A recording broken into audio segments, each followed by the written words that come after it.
ಶಿವಕುಮಾರ್ ಮತ್ತು ಸಿದ್ದರಾಮಯ್ಯ ಬೆಂಬಲಿಗ ಶಾಸಕರನ್ನ ಗಮಾರ್ ಮಾಡ್ಬೇಕು, ಅವನು ಮುಗಿಸ್ಬೇಕು ಕೊಟ್ಟಿದ್ದಾರೆ ರೈಟಿಂಗ್ ನಲ್ಲಿ. ನಿನ್ನೆ ಅಖಂಡ ಶ್ರೀನಿವಾಸ ಮೂರ್ತಿ 3 ಕಾರ್ಪೊರೇಟ್ಗಳು ಈ ಘಟನೆ ಹಿಂದೆ ಇದ್ದಾರೆ ಅಂತಕ್ಕಂಥ ಮಾತನ್ನು ಹೇಳಿದ್ದಾರೆ. ನಾವು ಇದನ್ನ ಗಮನಿಸಬೇಕು. ನಾವು ಯಾವ್ದೋ ವಿಷಯ ತಗೊಂಡು ವಿಷಯ ವ್ಯರ್ಥ ಮಾಡ್ಕೊಳ್ತಕ್ಕಂಥ ಸಮಯ ವ್ಯರ್ಥ ಮಾಡ್ಕೊಳ್ಳೋಕೆ ನಾನು ಇಷ್ಟಪಡಲ್ಲ. ಇವತ್ತು ವಾಸ್ತವವಾಗಿ ಅಮಾಯಕ ಜನ ಇವತ್ತು ಜೈಲ್ಗೆ ಹೋಗಿರ್ತಕ್ಕಂಥ ಅಮಾಯಕ ಅನ್ನಲ್ಲ, ಅವರು ಪಾಕಿಸ್ತಾನದ ಟೆರರಿಸ್ಟ್ಗಳ ವಂಶ. ಬಾಬಾ ಸಾಹೇಬ್ ಅಂಬೇಡ್ಕರ್ ಅವರು ಇವತ್ತು ದೇಶ ವಿಭಜನೆ ಆಗೋ ಸಂದರ್ಭದಲ್ಲಿ ಕೇಳ್ಕೊಂಡ್ರು, ದೇಶ ವಿಭಜನೆ ಆಗೋದು ಬೇಡ, ದೇಶ ಅಖಂಡವಾಗಿರ್ಲಿ, ದೇಶ ಐಕ್ಯವಾಗಿರ್ಲಿ ಅಂತ. ಅವ್ರು ಏನ್ ಮಾಡಿದ್ರು? ಗಾಂಧಿಗೆ ಜಿನ್ನಾ ಮೇಲೆ ಅತಿಯಾದ ಪ್ರೀತಿ, ಅವ್ರಿಗೆ ಬ್ಲಡ್ ಕ್ಯಾನ್ಸರ್ ಇತ್ತು, ಅವ್ರ ದೇಶಕ್ಕೆ ಪ್ರಧಾನಮಂತ್ರಿ ಆಗೋದು ಭಾರತ ದೇಶಕ್ಕೆ ಅಂತ ಕನ್ಸ್ಕೊಂಡಂತವ್ರು. ಅದಕ್ಕೆ ಹೇಳಿದ್ರು ಗಾಂಧಿಯವರು, ಈ ದೇಶದಲ್ಲಿ ದೊಡ್ಡ ದೊಡ್ಡ ನಾಯಕ ದೇಶಭಕ್ತರಿದ್ದಾರೆ, ನಿನ್ಗೆ ಅವಕಾಶ ಸಿಗಲ್ಲ, ನೀನ್ ಪಾಕಿಸ್ತಾನ ಮಾಡ್ಕೊಂಡ್ಬಿಡು ಅಂತ.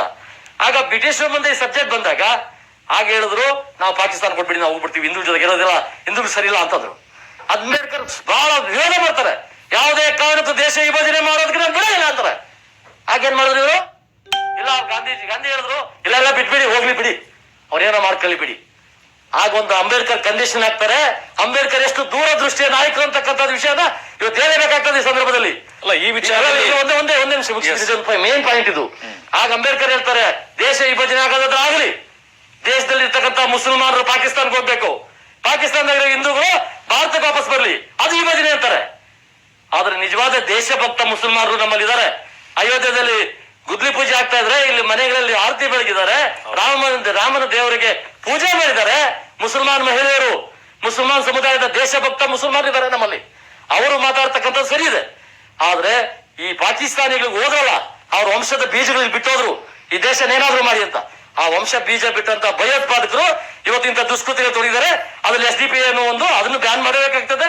ಪಾಪ ರಾಮಲಿಂಗಾರೆಡ್ಡಿ ಅವರು ತುಂಬಾ ಅರ್ಥಗರ್ಭಿತವಾಗಿ ಹೇಳಿದ್ರು, ನೋಡಿ ನಮ್ಮ ವೋಟ್ ಬ್ಯಾಂಕು SDP ಇದ್ರೆ ಅವ್ರು ಓಟ್ ಕಿತ್ಕೊಂಡ್ಬಿಡ್ತಾರೆ, ಅದನ್ನ ಬ್ಯಾನ್ ಮಾಡ್ಲಿ ಅಂತ. ಎಂತ ನಾಟಕ ಮಾಡ್ತಾರೆ ಕಾಂಗ್ರೆಸ್ ಅವರು. ಈ ಕಾಂಗ್ರೆಸ್ ನಾಟಕ ಬಿಟ್ಟು ದೇಶನೇ ಉತ್ಸವ ಮಾಡ್ಲಿ, ರಾಜ್ಯದ ಜನರ ಸಮಸ್ಯೆಗಳನ್ನ ಯೋಚನೆ ಮಾಡ್ಲಿ. ರಾಜಕಾರಣ ಇದ್ದೇ ಇರ್ತದೆ, ಅಧಿಕಾರ ಬರ್ತದೆ, ಸಾಯ್ತದೆ. ಕೊರೋನಾ ಬಂದು ಪ್ರತಿಯೊಬ್ಬರು ಇವತ್ತು ಮನೆಗಳೇ ಕೂತ್ಬಿಡೋರೆ. ಇವತ್ತು ನಾನು ಹೈವೇಗಳಲ್ಲಿ ಹೋಗ್ತೀನಿ, ಅಲ್ಲೆಲ್ಲ ಹೋಗ್ತೀನಿ, ಇತ್ತೀಚೆಗೆ ಎಲ್ಲ ಖಾಲಿ ಇದೆ. ಕಾರಣ ಏನಂದ್ರೆ ಬದುಕಬೇಕು ಅನ್ನೋ ಆಸೆಯಿಂದ. ಹಂಗಾಗಿ ಇವತ್ತು ಕಾಂಗ್ರೆಸ್ನವರು ಮನವರಿಕೆ ಮಾಡ್ಕೋಬೇಕು. ಇವತ್ತು ಯಾರೊಬ್ಬರು ಆಗಿ ಒಬ್ಬ ದಲಿತ ಶಾಸಕನ ಪರವಾಗಿ ಬರ್ಲಿಲ್ಲ. ಇವತ್ತು ಒಬ್ಬ ದಲಿತ ಶಾಸಕ ಕಣ್ಣೀರಾಗ್ತಾ ಇದಾರೆ, ಹೆಂಡತಿ ಮಕ್ಕಳು ಕಣ್ಣೀರಾಗ್ತಾ ಇದಾರೆ. ಯಾರಾದ್ರೂ ಬಂದಿದಾರ ಅವ್ರ ಪರವಾಗಿ? ಯಾರಾದ್ರೂ ಮಾತಾಡ್ತಾ ಇದಾರೆ ಕಾಂಗ್ರೆಸ್ ಒಬ್ಬರು ಮಾತಾಡ್ತಾ ಇಲ್ಲ. ಎಲ್ಲಿ ವೋಟ್ ಬ್ಯಾಂಕ್ ದೂರ ಆಗ್ತದಂತ. ಯಾಕ್ರಿ ವೋಟ್ ಬ್ಯಾಂಕ್ ಬಗ್ಗೆ ಯೋಚನೆ ಮಾಡ್ತೀರಿ? ನೀವು ಒಳ್ಳೆ ಕೆಲಸ ಮಾಡಿ, ನಿಮ್ ಜನ ಬೆಂಬಲ ಕೊಡ್ತಾರೆ. ಅದು ಬಿಟ್ಬಿಟ್ಟು ಈ ನಾಲ್ಕಲ್ಲಿ ಹಾಕಿರ್ತೀರ, ಡಬಲ್ ಗೇಮ್ ಹಾಕ್ತಾ ಇರ್ತೀರಿ. ಅಲ್ಲ, ಅದ್ರಲ್ಲ ಮೊಸರು ಕಲ್ಲು ಹುಡುಕುವಂತ ಪ್ರಯತ್ನ ಬಿಜೆಪಿ ಪ್ರತಿಯೊಂದು ರಾಜಕೀಯ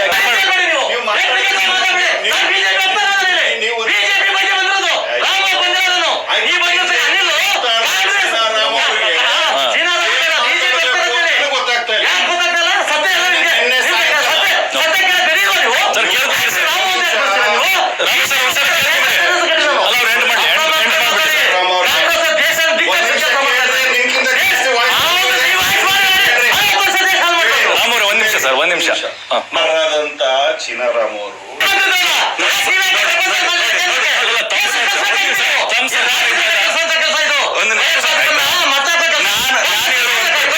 ನಾನು ಹೇಳುವಂತದ್ದು, ನಮ್ಮ ಸರ್ಕಾರ ಇದ್ದಾಗ ಸಿದ್ದರಾಮಯ್ಯ ವಾಪಸ್ ಪಡ್ಕೊಂಡು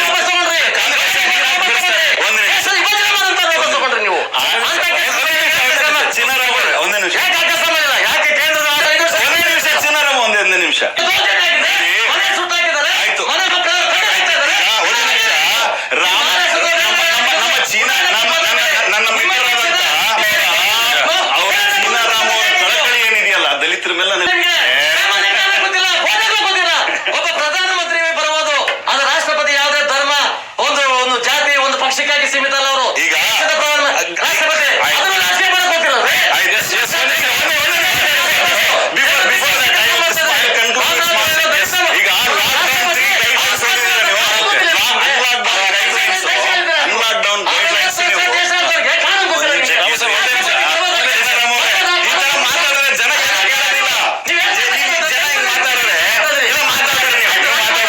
ರಾಷ್ಟ್ರಪತಿ ಈ ದೇಶದ ಒಬ್ಬ ಪ್ರಥಮ ಪ್ರಜೆ, ಇಡೀ ದೇಶಕ್ಕೆ ಸಂಪತ್ತವರು, ದೇಶದ ಸರ್ವಸ್ವ ಅವರು. ಅವನ್ನ ಒಂದು ಯಾವ್ದೋ ಧರ್ಮದ ಒಂದು ದೇವಸ್ಥಾನದ ಪೂಜೆಗೆ ಕರಿಯಾಗಿಲ್ಲ ಅಂತಕ್ಕಂಥ ಸಾಮಾನ್ಯ ಜ್ಞಾನ ಕಾಂಗ್ರೆಸ್ ಅವ್ರಿಗಿಲ್ಲ. ನಿಮ್ ಪ್ರಶ್ನೆ ಕೇಳಿದ್ರ ಸರಿ, ಒಪ್ಕೊಳ್ತೀನಿ. ಈಗ ಮೋಹನ್ ಬಾಗು ಧಾರ್ಮಿಕ ಚಿಂತನೆಗಾರರು ಇಲ್ಲಿ ಒಂದ್ ನಿಮಿಷ ಕೇಳಿದ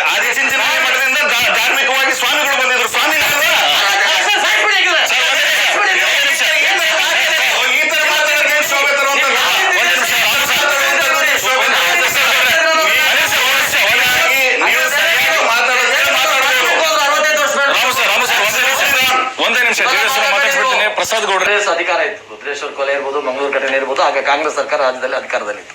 ಅವರು ಕೇಂದ್ರ ಸರ್ಕಾರ ಪತ್ರ ಬರೀ ಶಿಫಾರಸ್ ಮಾಡ್ಬೇಕು. ಶಿಫಾರಸ್ ಮಾಡಿದ್ರೆ ಕೇಂದ್ರ ಸರ್ಕಾರ ಏಕಾಏಕಿ ರಾಜ್ಯದಲ್ಲಿ ಪ್ರವೇಶ ಮಾಡಕ್ ಸಂವಿಧಾನ ಒಪ್ಪಲ್ಲ. ಹಾಗಾಗಿ ಇವರು ಇದನ್ನ ಯಾಕೆ ಮಾಡ್ಲಿಲ್ಲ ಇವರು ಕಾಂಗ್ರೆಸ್ನವರು? ಅವ್ರಿಗೆ ಬೇಕಾಗಿದ್ದೇನೋ ಗಲ್ಬೇಕು, ಸೃಷ್ಟಿ ಆಗ್ಬೇಕು, ಮುಸಲ್ಮಾನರು ಓಟ್ ಬರ್ಬೇಕು, ನಮ್ಗೆ ಕೆಟ್ಟ ಹೆಸರು ತರಬೇಕು, ಆಮೇಲೆ RSS BJP ಅವ್ರ ಮೇಲೆ ಏನೋ ದೂರ ಹಾಕ್ಬೇಕು, ಆ ದೃಷ್ಟಿ ಇಟ್ಕೊಂಡು ಮಾಡಿದ್ರು. ಈಗ ನಾವ್ ಮಾಡಕ್ ಕೊಟ್ಟಿರ್ತಕ್ಕಂಥದ್ದು ಮಾಡೇ ಮಾಡ್ತೀವಿ. ಈಗ ಯಾರ್ಯಾರಿಗೂ ಇವತ್ತು ಆಸ್ತಿ ಪಾಸಿಗೆ ನಷ್ಟ ಮಾಡಿದ್ದಾರೆ, ಅವರ ಆಸ್ತಿಗಳನ್ನ ಮುಟ್ಗೋಲಾಕೊಳ್ಳುವಂತ ಕೆಲಸ ಮಾಡ್ತೀವಿ. ಸರ್ಕಾರ ಇವತ್ತು ಗಂಭೀರವಾಗಿ ತಗೊಂಡಿದೆ. ನಮ್ಗೆ ವೋಟ್ ಬ್ಯಾಂಕ್ ಮುಖ್ಯ ಅಲ್ಲ, ದೇಶ ಮುಖ್ಯ, ದೇಶದ ಅಖಂಡತೆ ಮುಖ್ಯ, ದೇಶದ ಐಕ್ಯತೆ ಮುಖ್ಯ. ಕಾಂಗ್ರೆಸ್ ತರ ಡಬಲ್ ಗೇಮ್ ಮಾಡಲ್ಲ. ಇಲ್ಲಿ ಆಗಿದ್ದೇನು, ಅಖಂಡ ಶ್ರೀನಿವಾಸ ಮೂರ್ತಿ ಸಿದ್ದರಾಮಯ್ಯ ಶಿಷ್ಯ ಅಲ್ಲ. ಇದನ್ನೇ ಸಿಂಪತಿ ಕ್ರಿಯೇಟ್ ಮಾಡ್ತಾರೆ ಬಿಜೆಪಿ, ಇದನ್ನೇ ಲಾಭ ಮಾಡ್ಕೊಳ್ತಿದ್ದಾರೆ. ಲಾಭ ಅಲ್ಲ, ಇಲ್ಲಿ ಬಹಳ ಒಳ ಅರ್ಥ ತಿಳ್ಕೋಬೇಕು. DK ಶಿವಕುಮಾರ್ ಅವರ ಕುತಂತ್ರನೇ ಈ ಘಟನೆಗೆ ಕಾರಣ. ಮುಂದಿನ ಮುಖ್ಯಮಂತ್ರಿ ಆಗಬೇಕು ಅನ್ನೋ ಕನಸು ಸಿದ್ದರಾಮಯ್ಯ ಕೈ ಕಟ್ಟಬೇಕು. ಅವ್ರ ಶಾಸಕರು ವಿವರಣೆ ಕೊಡ್ಬೇಕು ಸರ್. ಒಂದು ಬ್ರೇಕ್ ತಗೋತೀನಿ, ಬ್ರೇಕ್ ಆದ್ಮೇಲೆ ಮತ್ತೆ ಕಾಂಗ್ರೆಸ್ ವೋಟ್ ಬ್ಯಾಂಕ್ ರಾಜಕಾರಣ ಇವೆರಡು RSS ಬಜರಂಗ ದಳ ವಿಶ್ವ ಹಿಂದೂ ಪರಿಷತ್ ಅಂತ ಮಾತಾಡ್ತಾರಲ್ಲ, ಅವ್ರು ಯಾವತ್ತಾದ್ರೂ ದೇಶ ವಿರುದ್ಧವಾಗಿ ನಡ್ಕೊಂಡಿರೋದು ಇದೆಯಾ? ದೇಶ ನಂದು ಅಂತ ಕರೀತಾರ ಅವರು. ಇವ್ರು ಏನಾಗ್ತಾ ಇದಾರೆ? ಏನಾಗಿದೆ ಕಾಂಗ್ರೆಸ್ನವ್ರಿಗೆ? ಒಂದು ರೀತಿಯಲ್ಲಿ ನಮ್ಗೆ ವೋಟ್ ಬ್ಯಾಂಕ್ ಬೇಕಪ್ಪ, ಹೆಂಗನ ಹಾಕೊಳ್ಳಿ. ಮಾಯಾವತಿ ಅಂತ ಒಬ್ಬ ನಮ್ಮ ಬಹುಜನ ಸಮಾಜ ಪಕ್ಷದ ರಾಷ್ಟ್ರೀಯ ಅಧ್ಯಕ್ಷರಿದ್ದಾರೆ. ಉತ್ತರ ಪ್ರದೇಶ 2 ಸಾರಿ ಮುಖ್ಯಮಂತ್ರಿ ಆಗಿದ್ರು. ಅಲ್ಲಿ ಮುಸ್ಲಿಮರು 80% ಇರೋ ಜಾಗದಲ್ಲಿ BJP ಅಭ್ಯರ್ಥಿ ಗೆದ್ರು. ಅವರು ಬಡ್ಕೊಂಡ್ಬಿಟ್ರು ಬಾಯಿ. ಅಯ್ಯೋ, ಮುಸಲ್ಮಾನರು ಹಿಂಗಾಗ್ತಾರೆ ಅವ್ರು ವೋಟ್ BJP ಅವ್ರಿಗೆ. ಯಾಕೆ? ಜನ ಬದಲಾವಣೆ ಆಗಲ್ವಾ? ಬದಲಾವಣೆ ಆಗಿ ಆಗ್ತಾರೆ. ಇವತ್ತು BJP RSS ಸಂಪರ್ಕ ಇರೋದು ನಿಜ. ದೇಶ ಕಟ್ಟುವಂತ ಕೆಲಸಕ್ಕೆ ಅವ್ರ ಬೆಂಬಲ ನಮ್ಗಿದೆ. ಹಂಗಂದ ತಕ್ಷಣ ಅದು ದೇಶದ್ರೋಹ ಚಟುವಟಿಕೆಗಳು ಎಲ್ಲಿದೆ ಅಂತ. ಕೋಮುವಾದಿ ಚಟುವಟಿಕೆ ಪ್ರಚೋದನೆ ಕೊಡ್ತೀರಿ, ಅವಹೇಳನಕಾರಿ ಪೋಸ್ಟ್ ಮಾಡೋದು ಕೆಲವೊಂದಿಷ್ಟು ಉದಾಹರಣೆಗಳಿದೆ. ಅವೆಲ್ಲ ಸುಳ್ಳು. ಯಾರೇ ಅವಹೇಳನಕಾರಿ ಒಂದು ಪೋಸ್ಟ್ ಹಾಕಿದ್ರೆ ಅವ್ರನ್ನ ಇಮ್ಮಿಡಿಯೇಟ್ ಆಗಿ ಅರೆಸ್ಟ್ ಮಾಡಿ ಅಂತ ನಾವು ಹೇಳ್ತೀವಿ. ಒಂದ್ ಧರ್ಮದ ಮೇಲೆ ಮುಗಿ ಬೀಳ್ತಾರೆ. ಹೌದು, ಧರ್ಮದ ಮೇಲೆ ಮುಗಿ ಬೀಳೋದಂತ ವಿಷಯ ಬಂದಾಗ ಈಗ ನಿನ್ನೆ ಆಗಿರೋ ಘಟನೆ ಯೋಚನೆ ಮಾಡಿ.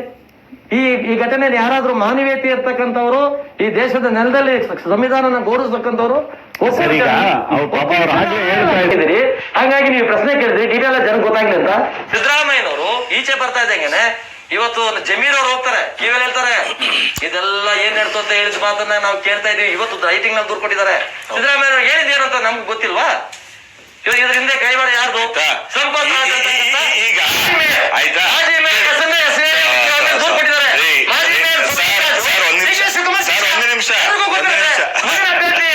ನಿಲ್ಸ್ಬೇಕು ಅವ್ರನ್ನ.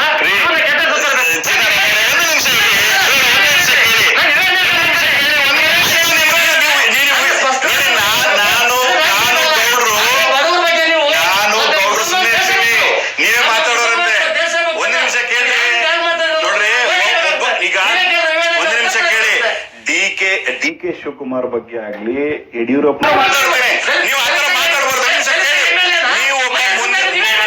ನಿಮಿಷ ಕೇಳಿ, ಕಿರ್ಚಾಡೋದ್ರಿಂದ ನಾಯಕರಾಗಲ್ಲ ರೀ.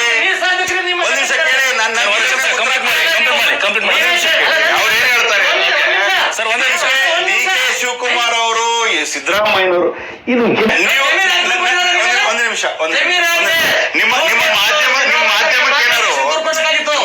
ಮಾಧ್ಯಮಕ್ಕೆ ಏನಾರು ಇದನ್ನ ತೋರ್ಸಕ್ಕಾದ್ರೆ ತೋರಿಸಿ. ಈಗ ಇದನ್ನ ತೋರ್ಸಕ್ಕಾದ್ರೆ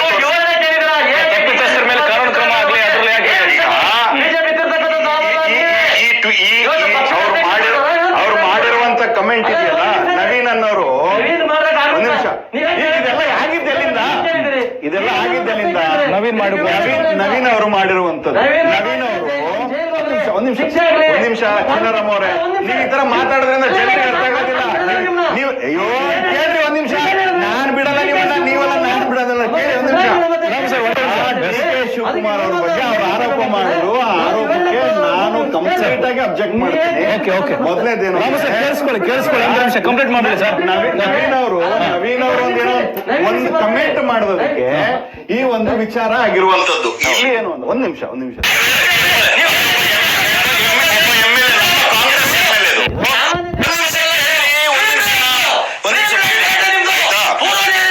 ಕಾಂಗ್ರೆಸ್ MLA ಅವ್ರದ್ದು ಮನೆ ಸುಟ್ಟೋಗಿದೆ. ಇಮಿಡಿಯೇಟ್ ಆಗಿ ಕಾಂಗ್ರೆಸ್ ಅವರು ಜಸ್ಟಿಸ್